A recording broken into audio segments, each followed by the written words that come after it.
tekrar teşekkür ediyorum hem düzenleyen kardeşlere, hem iştirak edenlere, hem de katılanlara, dinleyenlere. Çok fazla uzatmadan isterseniz önce misafirlerimizi, arkadaşımız tanıttı gerçi. Sağ tarafımda Doktor Fethi Abdülkadir var, Tunuslu.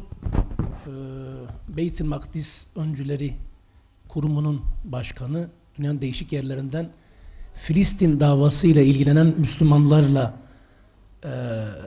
ilgili bir kurum, uluslararası çalışmaları olan Filistin merkezli. İnşallah ilk sunumu kendileri yapmış olacak. İkinci sunum da Doktora Emel Halife, kendisi Mısırlı, Mısır zindanlarından hicret etmek zorunda gelmiş biri. Mısırlı olmakla birlikte hepimiz gibi bütün Müslümanların ortak ana davası olan, ana meselesi olan Filistin'i hayatın merkezine almış biri. İki hocamız da Filistin meselesiyle alakalı tarihi ve güncel çalışmalarıyla tanınan kişiler. Çok fazla uzatmadan isterseniz konuya başlamış olacağız inşallah. La ma fi da'i. Bismillah ve salatu ve selam ala Resulillah. Rahman ve Rahim olan Allah'ın adıyla hamd alenen Rabbi olan Allah'a mahsustur. Hepinizi Allah'ın selamıyla selamlıyorum. Rabbimizden temenni ediyoruz ki adımlarınızı Filistin ve Kudüs'ün zaferi için atmanızı nasip etsin adımlarınızı. Allah hepinizden razı olsun. Allah Teala Hüdapar'daki kardeşimize razı olsun. Biz onlara bu konuda teşekkür ediyoruz. Rabbimizden temenni ediyoruz ki bu programın Filistin'in özgürleştirilmesi için bir adım olarak saymasını temenni ediyoruz.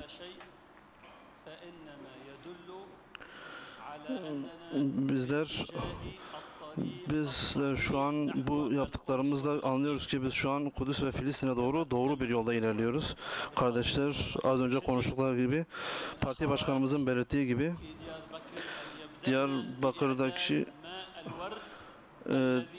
Diyarbakır'daki bacılarımızın Mescid-i Aksa'nın gül sularıyla yıkayacağımız gül sularını bacılarımız hazırlasınlar inşallah.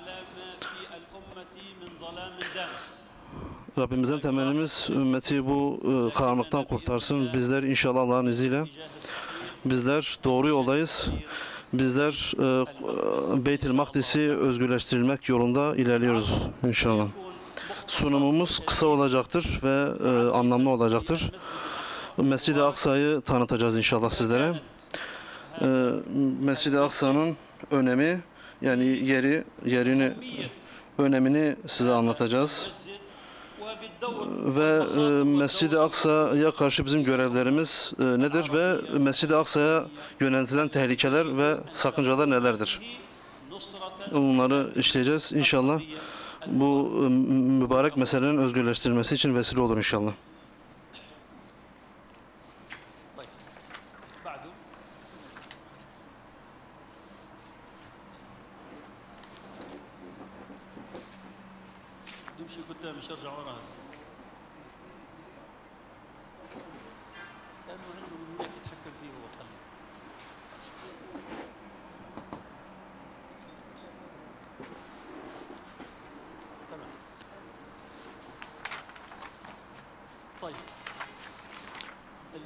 Evet. Önemli bir, kısa ve bir şekilde size anlatalım. Evet. Çoğu zaman gençlerimiz Filistin'in nerede olduğunu bilmiyor, birçok gencimiz. Kudüs'ün nerede olduğunu da bilmiyor, Mescid-i Aksa'nın nerede olduğunu birçok gencimiz bilmiyor. Bu haritaya baktığımız zaman, bu harita bize Filistin'in haritasıdır bu. Size açıklayalım bunu. Batı Şeria Filistin'in ortasında görünüyor. Suriye ve Lübnan haritada görülüyor ve Ürdün ve Mısır. Ve Batı Şeria'nın içinde Kudüs şehri var. Bu kırmızı çizgi Kudüs kentinin batı kısmını gösteriyor. Kudüs kentinin içinde batı bölümünü burada size gösterelim. Eski Kudüs kenti, bu eski Kudüs kentinin içinde Mescid-i Aksa, mübarek Mescid-i Aksa vardır. Ki burada Peygamberimiz sallallahu aleyhi ve sellem İsra ve Miraç olayı yaşanmıştır.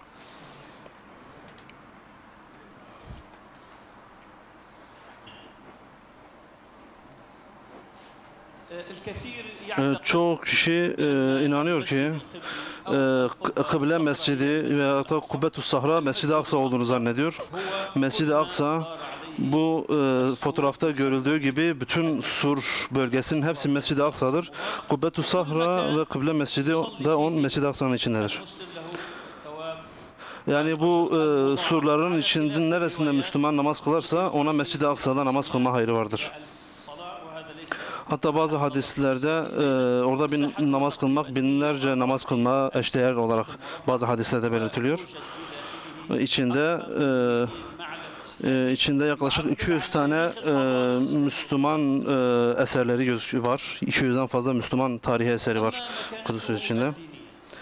Onun dindeki önemine değinirsek eğer, kardeşlerimizin belirttiği gibi Mescid-i Aksa ve Kudüs'ün ayetlerde mübarek olarak vasıflandırılıyor. 5 defa bereket olarak, mübarek olarak belirtiliyor. Bizde birinci ayetimiz İsra suresindedir. Birinci gece kendisine bazı ayetlerimizi gösterelim diye kulunu Mescid-i Haram'dan çevresi mübarek kıldığımız Mescid-i Aksa'ya götürülen Allah eksikliklerden münezzehtir. O gerçekten her şeyi işitmekte ve görmektedir ayeti İsra suresinin ayetleri. İkinci ayet de Kudüs'ün önemine dair Enbiya suresinde geçiyor. Onu da Lut'u da kurtarıp herkes için bereketli kıldığımız yere ulaştırdık diye geçiyor. Ve dikkat edin, yani mübarektir. Sadece Filistin halkı için mübarek değil, sadece Araplara da mübarek değil. Bütün alemlere mübarek olarak, bereketli olarak tanımlanıyor.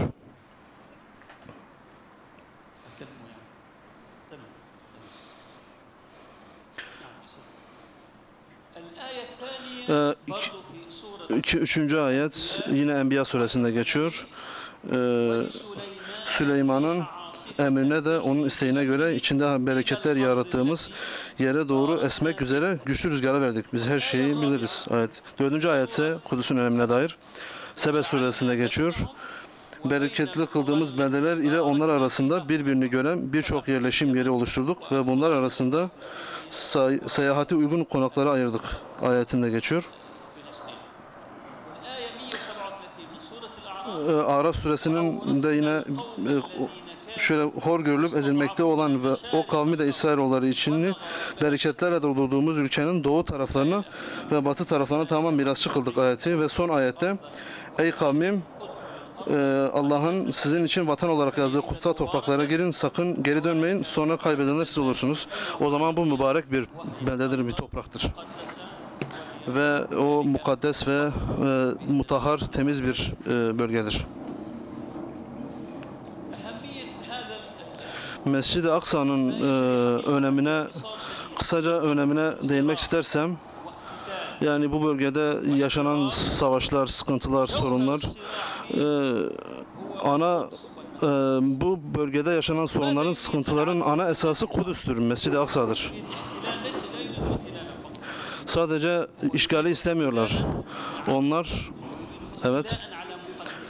Onlar sadece Kudüs'ü işgal etmek değil, Müslümanların mukaddesatlarını da işgal etmek istiyorlar. Ve bölgenin bütün ekonomik ve bütün alanlarında bölgeyi işgal etmek istiyorlar. Kültürel olsun her alanda ele geçirmek istiyorlar. Bu Yahudilerin büyük bir projesidir. Protestan Hristiyanların Yahudilerle anlaşma yapması, onların anlaşmasıyla Mescid-i Aksa'da iddia ettikleri Süleyman Mabedi'ni inşa etmek istiyorlar. Ve bu onların ana hedefi, bunun için çalışıyorlar. Doğrudur. Bunlar onların hikayeleridir. Bu iddia ettikleri şeylerin bir aslı yoktur. Ancak onlar bu hikayelerini uygulamaya çalışıyorlar şu an. Biz hak ehliyiz ama biz Kudüs'ü gerçek manada sahiplenemedik. Kudüs'e gerçek manada sarılamadık ama onlar bunu yapıyorlar şu an. Onlar Mescid-i Aksa, şu an tek hedefleri Mescid-i Aksa'nın yıkılması ve onun yerine de Süleyman Mabedi'ni inşa etmek istiyorlar. Mescid-i Aksa'yı tehdit eden tehlikeler nelerdir? Onların kısaca anlatalım size o tehlikeleri. Şimdi zamansal ve mekansal olarak kısımlandırma var.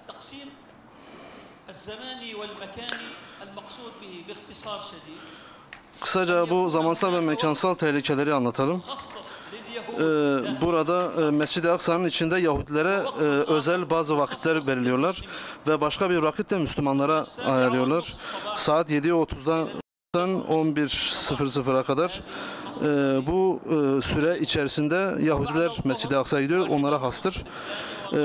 Saat işte 11:30 ile 14:30 arasında da ve ikindiden sonra yine onlara tahsis ediyorlar. 2012 yılından beridir bunları uygulamaya başlamışlar. Sık sık Mescid-i Aksa'ya baskınlar düzenliyorlar. Bu hedefler doğrultusunda. En tehlikeli olan şey ise mekansal kısımlandırmadır. Mescid-i Aksa'nın mekansal kısımlandırılmasıdır. Yahudilerin Mescid-i Aksa'da varlığını sağlamak için bazı yerleri sahiplenmek ve onları kiliselere çevirmek. Bir kısmını Müslümanlara taksim ediyor, bir kısmını da Yahudilere taksim ediyor Mescid-i Aksa'nın. Bu en tehlikeli kısımlandırmadır. Mescid-i Aksa'nı iki kısma ayırmışlar ve çoğunluğunu Yahudilere vermişler. Maalesef bunu gerçekleştirmişler.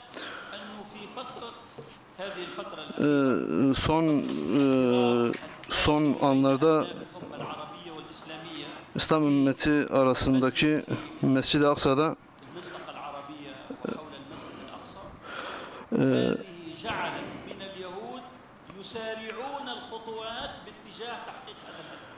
şu an Yahudiler bütün hedefledikleri, proje olarak belirledikleri Mescid-i Aksa'yı ele geçirmek adına bütün projelerini teker teker gerçekleştiriyorlar.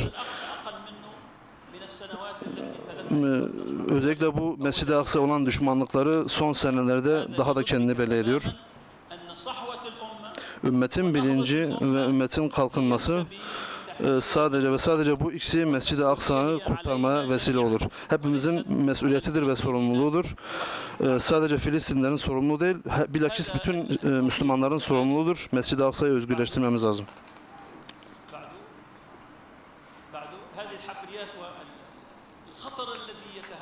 Bu resimde de gördüğünüz gibi Mescid-i Aksa'nın altından kazılar yapılıyor.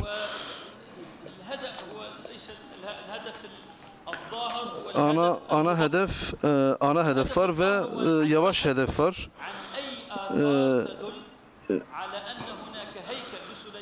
Birinci hedef Mescid-i Aksa'nın altında Süleyman Mabedi'ne işaret eden herhangi bir eser bulmaya çalışıyorlar ve şu ana kadar böyle bir şey bulamamışlar.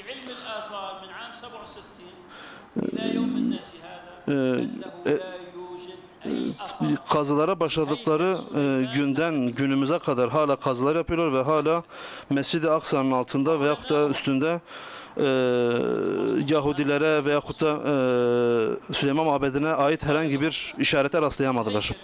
Bulamadılar. Ve anlaşılıyor ki bu iddia ettikleri şeyler hepsi hurafelerdir ve esası bir aslı astarı yoktur. Asıl hedefse Mescid-i Aksa'nın yıkılmasıdır. Yavaş hedef Mescid-i Aksa'nın altında ve çevresinde Süleyman Mabedi'ne ait işaretler bulma ve ana hedefse Mescid-i Aksa'nın yıkılmasıdır.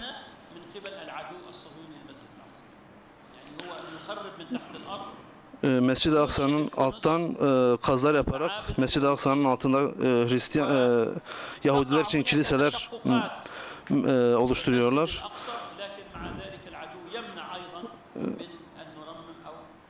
Bu Mescid-i Aksa'da onların yaptıkları kazılar neticesinde meydana gelen hasarları Filistin'den onarmasına Yahudiler kesinlikle izin vermiyorlar ve bu kazılardan dolayı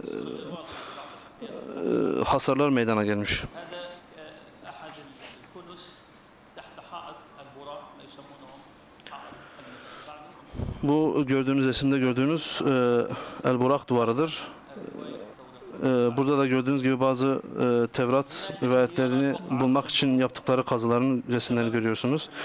Burada resimlerde görüyorsunuz ki Mescid-i Aksa'nın altında yaptıkları kazılardan dolayı bazı yıkılmalar, bozulmalar meydana gelmiş.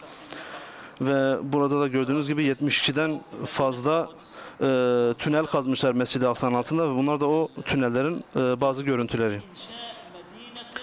Ve bu kazıları, tünelleri yapıyorlar çünkü Mescid-i Aksa'nın altında bir Yahudi kenti oluşturmaya çalışıyorlar. يعني فيه مثلا تدشين درب الحجاج. Şu an Derb el-Hüccac adında David Friedman adındaki Amerikan büyükelçisi bu Derb el-Hüccac adındaki tünelin açılışını yapıyor. Fotoğrafta da gördüğünüz gibi. أيام الهيكل الثاني ودشنوه الآن يعني طوله Şu an bu fotoğrafta gördüğünüz tünelin açılışını yaptılar. ويأتي هذا النفق ضمن مخطط Bu tünel de Yahudi projesidir. Bu Mescid-i Aksa'nın Kudüs'ün altında bir Yahudi kentinin oluşturmasının ilk projesidir. القدس السفلي. Bunun Mescid-i Aksa'nın Kudüs'ün altında yaptıkları kazılara yeraltı Kudüs'ü adını vermişler. Ve Mescid-i Aksa'ya yapılan baskınlar. Yahudiler أن الفتاوى القديمة التي كانت موجودة عندهم onların eski fetvalarına göre Yahudilere haramdır. Yahudilerin Mescid-i Aksa'ya girmesi haramdır. Eski fetvaları bunu gösteriyor ama buna uymuyorlar. Ve şu an silah gücüyle Yahudiler ve hahamlar Mescid-i Aksa'ya giriyorlar ve polisleri eşliğinde baskınlar düzenliyorlar. اقتحامات على المسجد Ve bu gördüğünüz haritada yıllara göre Yahudilerin Mescid-i Aksa'ya yaptıkları baskınlar görülüyor. Ve görüyorsunuz ki 2017'ye baktığınız zaman ne kadar da yüksek olduğunu görüyorsunuz Yahudilerin yaptığı baskınların. 2009 بحدود 6000 2009'a baktığınız zaman ve 2009 ve 2011'den sonra bu sayının gittikçe yükseldiği görülüyor. فلسطين كلما تطاول العدو أكثر في أن ينال من المسجد الأقصى. Yahudiler her defasında bu baskınları düzenlemeye devam ediyor ve en çok korktukları şey de bu Arap Baharı dediğimiz şeyden çok korktular. Tunus'ta ilk başlayan Arap Baharı'dan sonra Arap ve İslam toprakları Filistin'in özgürleştirilmesi çağrısında bulundular ve bu Yahudileri çok korkuttu. مصير هذا الربيع آيل إلى أن يحرر هذه الأرض المباركة. لذلك يعني لابد يعني كل مسلم Bütün bugün her bir bu İslam ümmetinin ana merkezi olan Kudüs meselesine ilgilenen her Müslümanın هو يساهم حيث يدري أو لا يدري yani güç yetirebildiği kadarıyla Kudüs'ün davası için elinden geleni yapmalıdır. Bu anlattıklarımız bunu açık bir şekilde gösteriyor. اقتحام المستوطنين هي تتطابق تماما Yahudilerin Mescid-i Aksa'ya baskınlarını, saatlerini başta da belirttiğimiz gibi bu resimlerde görülüyor. نعم هذه الصورة هذه إن كانت واضحة أم لا مسار Bu gördüğünüz tabloda Yahudilerin Mescid-i Aksa'ya girebildikleri bölgeler gösteriliyor. Bu Yahudilerin Mescid-i Aksa'ya yaptıkları baskın güzergahını bu tabloda görüyorsunuz. ويدخلون بهذا الاتجاه مرورا El Burak duvarından giriyorlar. Kubbetus Sahra'nın önünde bir müddet bekliyorlar içeri girdikten sonra. Çünkü onlar kapının kendi mabetlerine girişin onlar için bir ibadet olduğuna inanıyorlar. Ve tabi Mescid-i Aksa'ya bu güzergahta gördüğünüz gibi Yahudi polislerin koruması altında giriyorlar. Ve burada gördüğünüz gibi Mescid-i Aksa'ya girerken yaptıkları bazı ibadetleri görüyorsunuz. Gizliden Mescid-i Aksa'ya girdikleri zaman gizli bir şekilde terennüm şekliyle namaz kılıyorlar içlerinden. Ve aynı şekil Mescid-i Aksa'ya baskın yaptıkları zaman Mescid-i Aksa bölgesinde evlilik, nikah törenlerini düzenliyorlar. Ve rüşt yaşına girmiş, ergenlik çağına girmişlerin kutlamasını yapıyorlar. Ve kısmen bazı hırsızlıklar yapıyorlar. Mescid-i Aksa'nın topraklarından ve taşlarından çalmaya çalışıyorlar. Onların mübarek kutsal olduğuna inanıyorlar. Evet, nice saldırılar var. Yani Müslümanları Mescid-i Aksa'ya namaz kılmak için engelliyorlar. Murabıt ve murabıtaları Mescid-i Aksa'da durmaya engelliyorlar. Mescid-i Aksa'nın içinde ilmi dersleri engelliyorlar Yahudiler. Mescid-i Aksa için çalışan müesseseleri, dernekleri engelleyip onların çalışmalarını diskalifiye etmeye çalışıyorlar. Aksa için faaliyet yürüten komisyon ve dernekleri hedef alıyorlar. Ve Mescid-i Aksa savunan işaretleri uzak tutmak ve Kudüsleri hicrete zorluyorlar.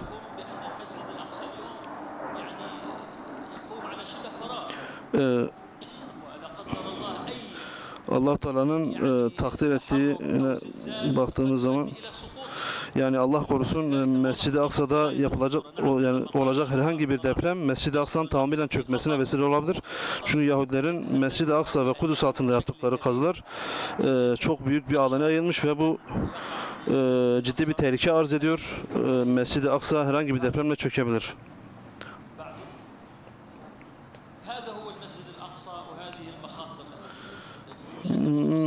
Size kısa bir şekilde Mescid-i Aksa ve ona yöneltilen tehlikeleri anlatmış oldum. Peki sonuç olarak bizim Mescid-i Aksa'ya dair görevlerimiz nelerdir? Bizim görevlerimiz çoktur. Yani her birimiz tek başına düşünürse ben Mescid-i Aksa'nın davası için ne yapabilirim? Ben bir fert olarak, ben bir şahıs olarak Mescid-i Aksa için ne yapabilirim? Bunu düşündüğümüz zaman muhakkak bir şeyler buluruz. Dernek olabilir, bir parti olabilir veya da bütün imkanlarımız olabilir. Şimdi bütün Müslümanların bunu bilmesi şarttır. Kudüs bütün Müslümanların davasıdır. Bütün Müslümanların önem vermesi gereken bir şeydir. Bütün Müslümanlar bu konuda, bu mesele konusunda Allah Teala'nın önünde mesuliyet sahibidir. Allah Teala bunun hesabını her Müslümana soracaktır.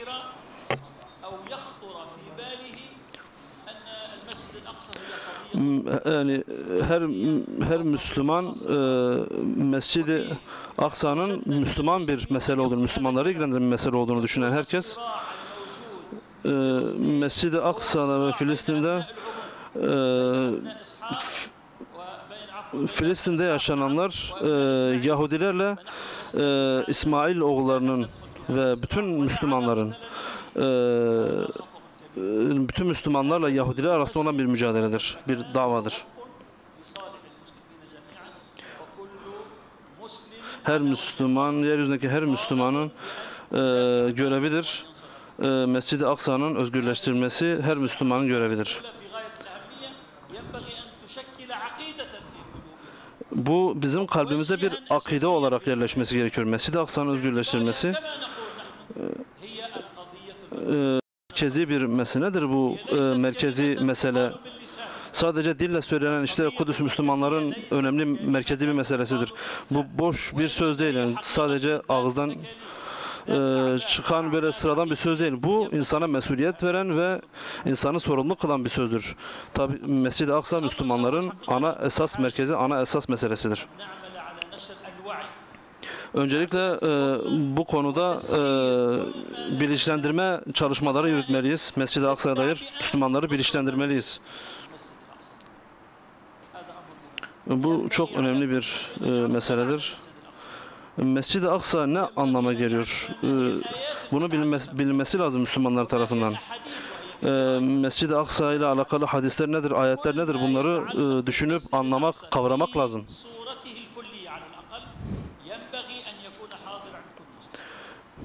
Mescid-i Aksa'ya dair bilgilerin, ana esas bilgilerin her Müslümanın aklında olması gereken şeylerdir. Müslümanın Allah-u Teala'ya birliğine iman eden her Müslümanın, la ilahe illallah diyen her Müslümanın Mescid-i Aksa'nın önemini idrak etmesi gerekiyor.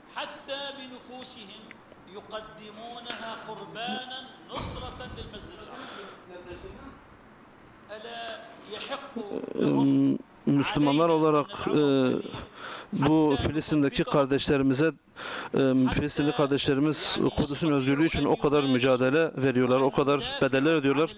Onların bu kadar verdikleri bu kadar mücadele bizim onları desteklememizi hak etmiyor mu?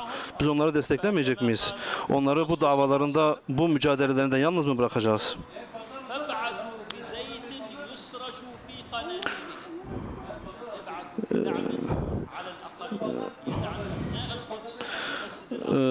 Ve hadislere ve ayetlerin de bunların hepsini göz önüne aldığımız zaman zaten Mescid-i Aksa ve Kudüs'ün önemi karşımıza çıkıyor.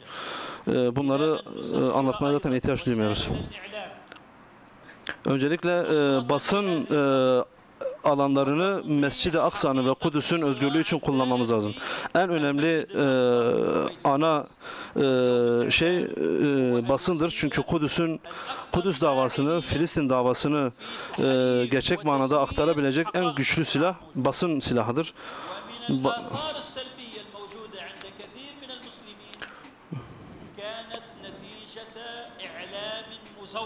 Ve Müslümanların Mescid-i Aksa ve Kudüs'le alakalı yanlış bilgileri öğrenmesinin en büyük nedeni de basın alanında Müslümanların çok zayıf olmasından kaynaklanıyor. Yahudilerin, Siyonistlerin ve Amerikalıların Mescid-i Aksa'ya dair verdikleri bilgiler gerçek bilgilerdir ve Müslümanlar basın olarak zayıf oldukları için bu anlamda Mescid-i Aksa'yı gerçek manada tanıyamıyorlar.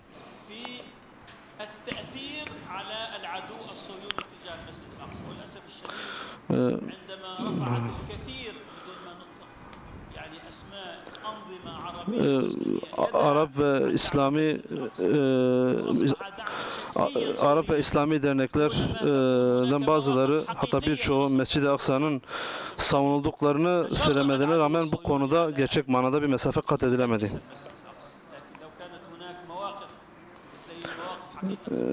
Bu konuda özellikle Mescid-i Aksa davası konusunda Türkiye'nin konumu tamamıyla farklı bir konumdadır. Türkiye bu konuda gerçek manada bir destek veriyor ve bu yapılan destek şu teşekkür edilesi bir destektir, özellikle Türkiye halkı olarak ve bu partinin, Hür Deva Partisi'nin bu konudaki bu anlayışı, bu konudaki desteği de tabii ki önemlidir.